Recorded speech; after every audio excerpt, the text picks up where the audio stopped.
ইবনে আব্বাস রাদিয়াল্লাহু তাআলা বলেন, উনি আল্লাহর নবী থেকে বর্ণনা করেন, আল্লাহর নবী ফি মায়ারুবিয়ান রব্বি আযজা ওয়া জাল, তিনি আল্লাহ থেকে বর্ণনা করেন, মানে হাদিস হলো হাদিসে কুদসি।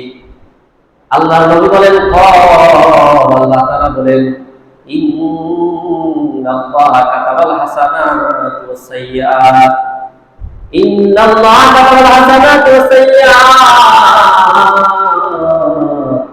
নিশ্চয় আল্লাহ তাআলা হাসানাত মানে ভালো কাজ, ওয়াস সাইয়্যাত মানে মন্দ কর্ম, আল্লাহ তাআলা ভালো কর্ম এবং মন্দ কর্ম আল্লাহ তাআলা লিপিবদ্ধ করে দিয়েছেন, লিখে দিয়েছেন।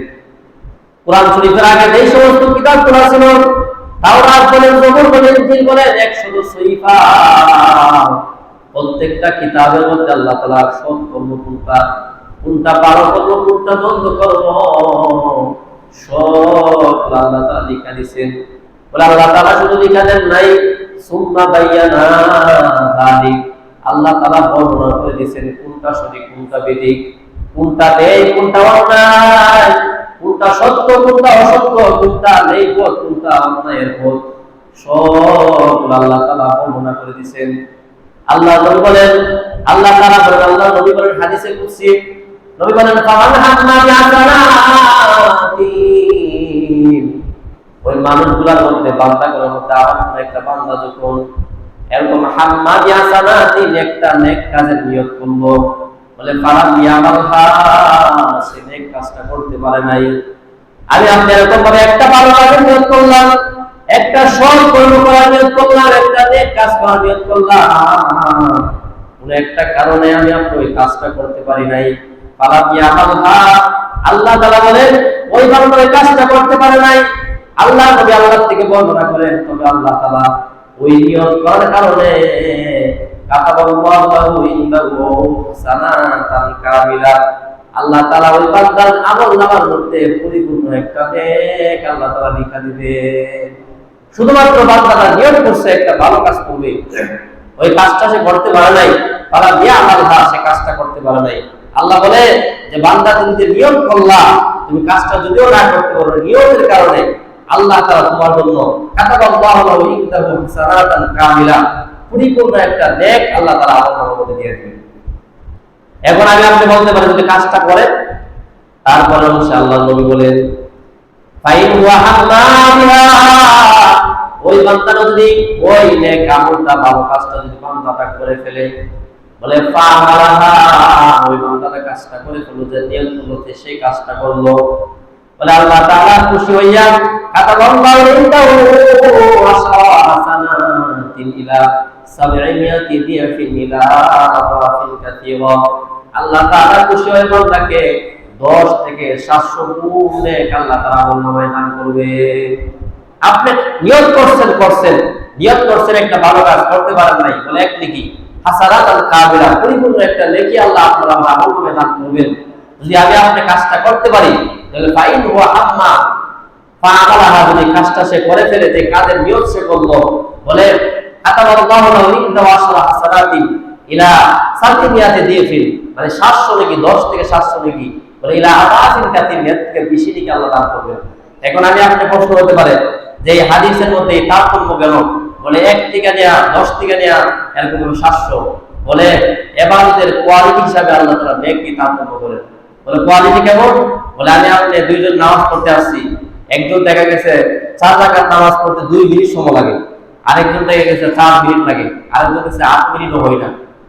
এই ইবাদতের যে একটা মনোযোগ, যে একটা আগ্রহ, যে একটা আবেগ, ইবাদতের মনোযোগ আগ্রহের কারণে নেকের তারতম্য হবে। এই জন্য নবী বলেন যে আল্লাহ তাআলা কাতাবাল্লাহু ইনদাহু হাসানাতিন ইলা 700 দিয়াফিন ইলা আদাফিন কাসীরাতিন, আল্লাহ তাআলা এরকম ভাবে 10 থেকে 700, এরকম আরো বেশি আল্লাহ তাআলা তার আমলনামায় দান করবে যদি একটা নেক কাজ করে। নেক কাজ কিন্তু একটা, আপনি নিয়ত করছেন, সাথে সাথে করছেন, এই জন্য আল্লাহ তাআলা 700 নাকি সর্বনিম্ন 700, এর উপর আরো বেশি আল্লাহ তাআলা আপনার আমলনামার মধ্যে আল্লাহ দান করবে। এবং যদি কেউ একটা গুনাহ কাজের নিয়ত করে, হাদিসের পরামর্শ নবীজি বলেন, ওয়ামান হাম্মা বিসাইয়াতিন, একটা বান্দা একটা গুনাহ কাজের নিয়ত করলো, একজন মানুষ একটা গুনাহ কাজের জন্য গুনাহ কাজের ইচ্ছা পোষণ করলো, গুনাহ কাজটা করে নাই, বলে ফালাম ইয়ামালহা,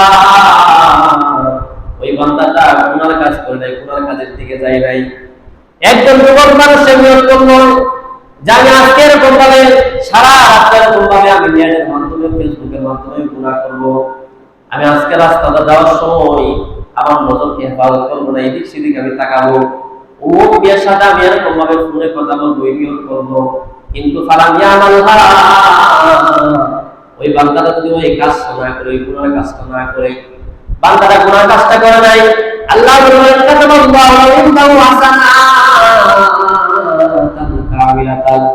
আল্লাহ তাআলা খুশি হইয়া যা নিয়ত করলো তা করে না, এই জন্য খুশি হইয়া আল্লাহ পরিপূর্ণ একটা নেক তার আমল আল্লাহ তাআলা দান করবে।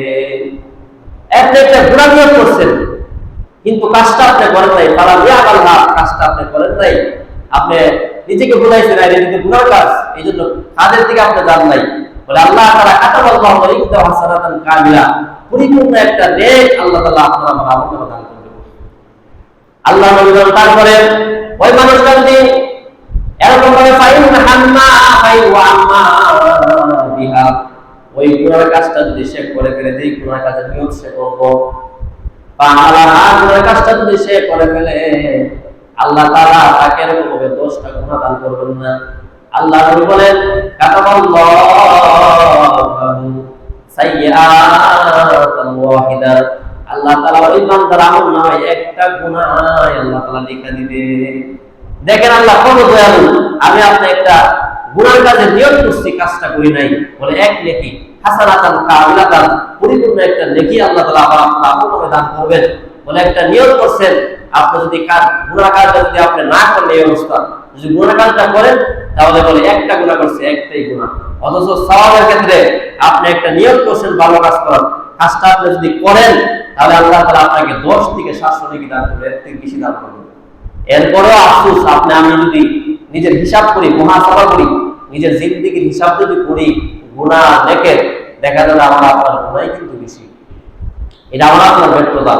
আল্লাহ তাআলা কিন্তু আমার আপনার জন্য অনেক ছাড়, অনেক অফার দিচ্ছেন, কিন্তু আমি আপনার কাজে লাগাইনি। যারা বুঝাইতেছিলাম যে বিশুদ্ধ নিয়ত, আপনি নিয়তের উপর ডিপেন্ড করবে, নিয়তের উপর নির্ভর করবে যে আপনি কেরকম নেক পাবেন। একজন মানুষ নিয়ত করছে ভালো একটা কাজ করার, নিয়ত করছে যে একটা গুনাহ কাজ করবে, কিন্তু গুনাহ কাজটা করে নাই, আল্লাহ এক নেকি দান করবে এই নিয়তের উপর।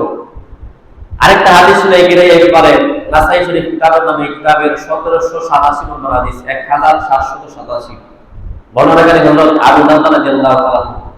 আন আবি দারদা রাদিয়াল্লাহু তাআলা قال يطلب به النبي صلى الله عليه واله وسلم, আল্লাহর নবী সাহাবায়ে আবু দারদা রাদিয়াল্লাহু তাআলা আনহু তিনি বলেন ইয়াবলুগু বিহি নবী সাল্লাল্লাহু আলাইহি ওয়াসাল্লাম, উনি বলেন আল্লাহর নবীর কাছ থেকে একটা হাদিস আমি আল্লাহর নবীর কাছ থেকে শুনলাম, যে হাদিসের বর্ণনাকারী আল্লাহর নবী উনি এরকম ভাবে কার কাছ থেকে বর্ণনা করছেন, সব নাম বললেন। আল্লাহ নবী বলেন মানাতা ফিরাশাহু, একজন বান্দা এরকম ভাবে রাত্রে বেলা আল্লাহ তাআলা রাত্রটাকে বান্দার ঘুমের জন্য আল্লাহ তাআলা নির্ধারণ করেন, ওয়ালিবাসু, রাত্রটাকে আল্লাহ তাআলা এরকম ঘুম হিসাবে ঘুমানোর জন্য আল্লাহ তাআলা বানাইলেন।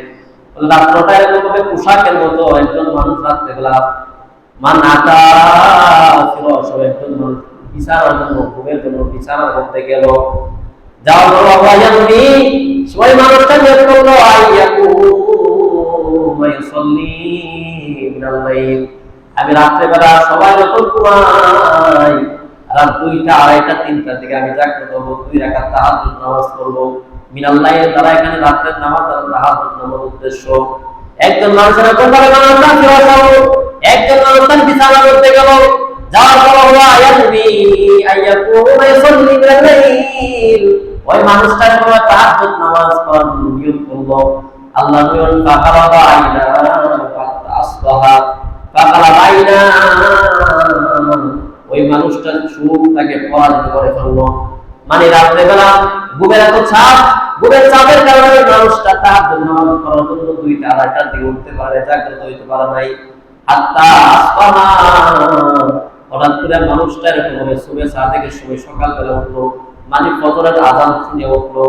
ওই রাত্রে বেলা তাহাজ্জুদ নামাজ সে পড়তে পারে নাই। ওই মানুষটা কিন্তু নিয়ত করছিল, সে নিয়ত করে নিয়ত করে এরকম ভাবে ঘুমের মধ্যে শুয়েছিল, বিছানার মধ্যে শুয়েছিল, কিন্তু ওই মানুষটা তার চোখের ঘুমের প্রবলতার কারণে মানুষটা তাহাজ্জুদ নামাজ পড়তে পারে নাই। আল্লাহ নবী বলেন আল্লাহ তাআলা তার আমলনামায় তাহাজ্জুদ নামাজের নেকি আল্লাহ তাআলা দান করবে। মানুষটা নিয়ত করে ঘুমাইছে, কিন্তু সে ঘুমায় এরকম ফজর আগে উঠতে পারে নাই। হঠাৎ করে মুয়াজ্জিনের আওয়াজ শুনছে, আযান শুনছে, উঠছে, ওঠার পর দেখে যে ফজর আযান হয়ে গেছে, তাহাজ্জুদ নামাজের সময় নাই। আল্লাহ নবী বলেন যে এরকম ভাবে কুতিবা লাহু মা নাওয়া, সে যে নিয়ত করে ঘুমানোর আগে ঘুমাইছিল, আল্লাহ তাআলা তার আমলনামায় এই তাহাজ্জুদ নামাজের সওয়াব আল্লাহ দান করবেন। এই জন্য আমরা সবাই আজকের থেকে এই নিয়ত করেন যে আমরা যখন ঘুমাইতে যাইব, ঘুমানোর সময় এই নিয়ত করবো যে আমরা তাহাজ্জুদ নামাজ পড়বো। কি তাহাজ্জুদ করবেন? ওয়াক্তে নামাজ পড়তে পারবেন না, ফরজ নামাজ তো দেখি করি না। আবার নিয়ত বলতে না, যে নিয়ত করে আপনি সব কিছু বন্ধ করে ঘুমাই দেবেন, যে মনে মনে এটা না, আবার টার্গেট থাকবে যে নিয়ত করে ঘুমাইছে আল্লাহ দেখি দিবেই, তাহাজ্জুদ করার দরকার নাই। এটা না, বরং আপনি যত চেষ্টা করা দরকার, আপনার মোবাইলের মধ্যে রিংটোন দিবেন, আপনার আশেপাশে যারা তাদেরকে বলবেন, বা আপনি যদি না রাখতে পারেন, যত চেষ্টা আছে এই চেষ্টাগুলো করার পরে তারপরে আপনি নিয়ত করবেন। যদি আপনি না রাখতে পারেন তাহলে আল্লাহ তাআলা আপনাকে নিয়ত অনুযায়ী আপনার আমলনামায় তাহাজ্জুদ দেখে আল্লাহ দান করবেন। এখন আপনি বলতে পারেন যে ঘুমাইলাম নাকি? বলে ওয়া কানা লাহু সাদাকাতান আলাইহি মিন রাব্বিহি আযজা ওয়া জাল। আর রাত্রেবেলা যে আপনি ঘুমায় গেলেন, এই যে আপনি 3-4 ঘন্টা আপনি অতিরিক্ত ঘুমাইলেন, এই ঘুমানোটা আল্লাহ তাআলার পক্ষ থেকে সদকা শুরু হয়ে যায়। আল্লাহ তাআলার পক্ষ থেকে সদকা, এই ঘুমানোটা আল্লাহর পক্ষ থেকে উপটকন হাদিয়া। মানে আপনি ঘুমায় গেছেন, আপনি জাগ্রত হতে পারেন নাই, জাগতে পারেন নাই, কিন্তু নিয়ত করার কারণে আল্লাহ তাআলা আপনাকে তাহাজ্জুদের সওয়াব আল্লাহ তাআলা আমার দান করেন। এই হলো 3 নম্বর দৃষ্টান্ত। দৃষ্টান্ত নম্বর 4, কিতাবের নাম বুখারী শরীফ। বুখারী শরীফের 123 নম্বর হাদিসের বর্ণনা। বর্ণনাকারী হযরত আবু মুসা রাদিয়াল্লাহু তাআলা উনি বলেন, আবু মুসা রাদিয়াল্লাহু তাআলা বলেন, যা রাজুলুন ইলা নবী সাল্লাল্লাহু আলাইহি ওয়া আলিহি ওয়াসাল্লাম। হযরত আবু মুসা রাদিয়াল্লাহু তাআলা তিনি বলেন, একজন ব্যক্তি আল্লাহর নবীর নিকট আসলেন, আসার পর আল্লাহর নবীকে বললেন, মাল কিতালু ফি সাবিলিল্লাহ, ইয়া রাসূলুল্লাহ, আল্লাহ তাআলার রাস্তায় জিহাদ করা এটা কি? জিহাদ কিভাবে করতে হবে, জিহাদ করা এটা কি? নবীজিকে প্রশ্ন করলেন। আল্লাহর নবী কই সাহাবী বলতেছেন, আগন্তুক মানুষটা বলতেছেন, ইয়া রাসূলুল্লাহ, এই প্রশ্ন আমি এই জন্য করলাম। বলে কেন করলাম জানেননি? বলে ফাইন্না মা আহাদানা ইকাতিলু গাদাবান, আমাদের মধ্যে অনেকে আছে যুদ্ধ করে রাগ বশত নিজের জিদ মিটানোর জন্য, এরকম ভাবে যুদ্ধের ময়দানে জিহাদ করে নিজের জিদ মিটানোর জন্য, ওয়াইকাতিলু হামিয়াতান, অথবা কেউ এরকম ভাবে যুদ্ধ করে প্রতিশোধ নেওয়ার জন্য। অনেক আগে তাদের সাথে এরকম ভাবে যুদ্ধ ছিল, তাদের সাথে এরকম ভাবে ঝগড়া ছিল, ওই ঝগড়াটা মিটানোর জন্য এরকম ভাবে সে যুদ্ধের ময়দানে অমুকের সাথে তার বিরোধীগুলোর সাথে যুদ্ধ করে তার প্রতিশোধ গ্রহণ করার জন্য। আল্লাহ নবী আকরাম ফারাফা আলাইহি রাসা, নবীজি ওই মানুষটার দিকে এরকম মাথা উঠায় তাকাইলেন। রাবী বলেন, কয়বার যে ব্যক্তিটা প্রশ্ন করলেন ওই ব্যক্তিটা দাঁড়ানো ছিলেন, এই জন্য নবীজি এরকম তার দিকে মাথা উত্তোলন করে তাকাইলেন। তাকানোর পর আল্লাহ নবী বলেন, জানো নাকি ফাইদা লিতাকুনা কালিমাতুল্লাহ ইয়া দুনিয়া, বলে আল্লাহ তাআলার রাস্তায় জিহাদ করার উদ্দেশ্য হলো আল্লাহ তাআলা দ্বীনকে সমুন্নত করা, আল্লাহ তাআলা ধর্মকে উঁচু করা। আল্লাহ তাআলার ইলাল্লাহ কালিমাতু ইলাল্লাহ, কালিমাতু ইলাল্লাহ মানে আল্লাহ তাআলার কালিমাকে বলন্দ করার উদ্দেশ্য। আল্লাহ নবী বলেন যে কালিমা, আল্লাহ তাআলার কালিমাকে, দ্বীনকে বলন্দ করার উদ্দেশ্যে নিয়ত করে যে ব্যক্তি জিহাদ করে এটাই সঠিক জিহাদ। মানে এখানে নিয়ত করে যে ব্যক্তি উদ্দেশ্যে জিহাদ করে আল্লাহ তাআলা কালিমা বলন্দ হওয়ার জন্য, বলে এটাই প্রকৃতপক্ষে জিহাদ। বলে নিয়তের উপর ডিপেন্ড করবে, নিয়তের উপর নির্ভর করবে। এই হলো 4 নম্বর। আরেকটা শেষে 2টা হাদিস। একটা হলো যে কিয়ামতের দিন আল্লাহ তাআলা নিয়ত অনুযায়ী বান্দাকে আল্লাহ তাআলা উত্তর পাবেন। কিতাবের নাম ইবনে মাজাহ শরীফের 4229 নম্বর হাদিসের বর্ণনা। আর নবী রাদিয়াল্লাহু তাআলা ওয়া রাসূলুল্লাহ সাল্লাল্লাহু আলাইহি ওয়া আলিহি ওয়াসাল্লাম, আল্লাহ নবী সাল্লাল্লাহু তাআলা রাদিয়াল্লাহু তাআলা আল্লাহ নবী বলেন, ইন্নামা ইয়াবাসুন্নাস আলা নিয়াতিহিম। কিয়ামতের দিন আল্লাহ তাআলা বান্দাদেরকে উত্তর করবেন তার নিয়ত হিসাবে। বান্দাটা মানে যেইভাবে যেই নিয়ত করে একটা কাম করলো, যেই নিয়ত করে একটা কাজ করলো, কর্ম করলো, ওই নিয়তের উপর নির্ভর করে আল্লাহ তাআলা কিয়ামতের বান্দাকে উঠাবেন। এই হাদিসের ব্যাখ্যা সাপেক্ষে বুখারী শরীফের 124 নম্বর হাদিসের বর্ণনা। আর আয়েশা সিদ্দিকা রাদিয়াল্লাহু তাআলা আনহা, আম্মাজান আয়েশা সিদ্দিকা রাদিয়াল্লাহু তাআলা আনহা বর্ণনা, তিনি বলেন আল্লাহ নবী বলেন قال رسول الله صلى الله عليه وآله وسلم। আম্মাজান আয়েশা সিদ্দিকা রাদিয়াল্লাহু তাআলা আনহা বর্ণনা, তিনি বলেন আল্লাহ নবী বলেন ইয়াকযু ফিল কাবা। কিয়ামতের আগে এক মুহূর্তে এরকম একটা জামানা আসবে, যে জামানার মধ্যে একদল বাহিনী কাবাকে ধ্বংস করার জন্য চলে আসবে। ওই বাহিনীগুলো যখন কাবাকে ধ্বংস করার জন্য চলে আসবে, আল্লাহ বলেন বিবাইনুহু, তাদেরকে বিআওয়ালিহিম ওয়া আখিরিহিম ইউসাফু। আল্লাহ তাআলা তাদের পূর্বের বাহিনীদেরকে পরের বাহিনীদেরকে সবাইকে মিনাল আরদি এরকম ভাবে জমিন তাদেরকে গ্রাস করে ফেলবে। সব মানুষগুলো যখন কাবাকে ধ্বংস করার জন্য যাবে, বলে ইউসাফু বিআওয়ালিহিম ওয়া আখিরিহিম, তাদের সবাইকে ওই মাটি তাদেরকে ভিতরে দিয়ে দিবে। আম্মাজান উনি বলেন কুনতু নবীকে প্রশ্ন করলাম, ইয়া রাসূলুল্লাহ, ইয়া আল্লাহর রাসূল, কাইফা ইউসাফু বিআওয়ালিহিম ওয়া আখিরিহিম, তাদের পূর্ব এবং পরে যে সমস্ত বাহিনীগুলো আছে সবাইকে কি এরকম ভাবে, কেমন ভাবে সবাইকে মাটি গ্রাস করে নেবে, অথচ ফিহিম, তাদের মধ্যে তো আসওয়াকুহুম, তাদের মধ্যে তো এমন মানুষ ছিল, ওমান লাইসা বিনহুম, যে মানুষগুলো তাদের দলভুক্ত ছিল না, যে মানুষগুলো অন্য কোনো উদ্দেশ্যে সফর করতে ছিল কাবার দিকে, তাদের উদ্দেশ্য তো এরকম ছিল না, কিন্তু তাদেরকে কি ধ্বংস করবে? নবীজি বলেন হ্যাঁ, বলে ইয়াকসিফু বিআওয়ালিহিম ওয়া আখিরিহিম, আল্লাহ তাআলা সবাইকে ধ্বংস করবেন। দেখেন কয়েকদিন আগে করোনা ভাইরাস চলে গেছে, করোনা ভাইরাস, এই করোনার মধ্যে খারাপ মানুষগুলো যেমন মরছে, ভালো মানুষগুলো কিন্তু মরছে, অথচ ভালো মানুষগুলোর জন্য কিন্তু এটা আসে নাই, বলে মরছে। বলে আল্লাহ তাআলা আযাব যখন আসে তখন সবাইকে আল্লাহ তাআলা পাকড়াও করে। আল্লাহ নবী তারপরে বলেন এরকম ভাবে কিয়ামতের দিন ওয়ায়াবাসুনা আলা নিয়াতিহিম, আল্লাহ তাআলা তাদের নিয়তের উপর ডিপেন্ড করে তাদেরকে কিয়ামতের দিন ভালো মানুষগুলোকে জান্নাত দিয়ে দিবে, খারাপ মানুষগুলোকে জাহান্নাম দিয়ে দিবে। কাবাকে ধ্বংস করার জন্য যে মানুষগুলো গিয়েছিল, বলে সবাইকে আল্লাহ তাআলা ধ্বংস করে দিবেন, যারা সাথে গিয়েছিল তাদেরকে ধ্বংস করবেন।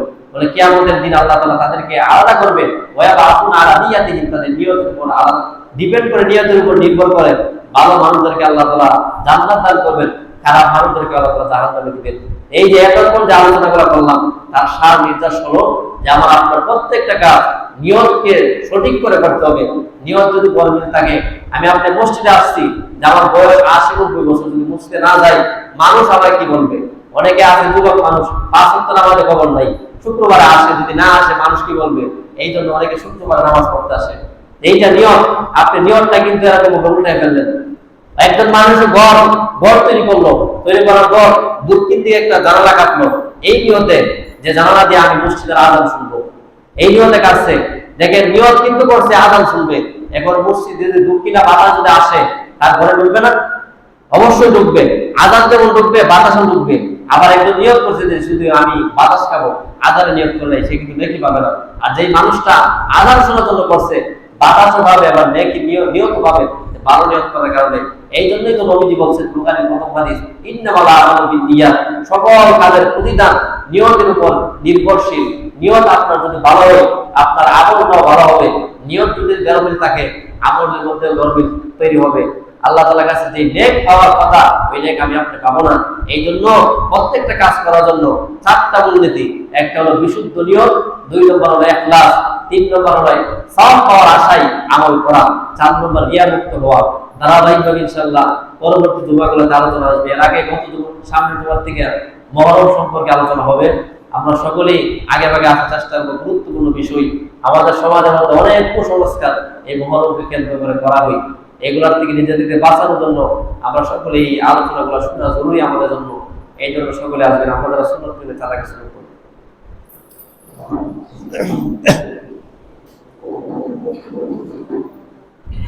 আসসালামু আলাইকুম। আমার খুব অবসর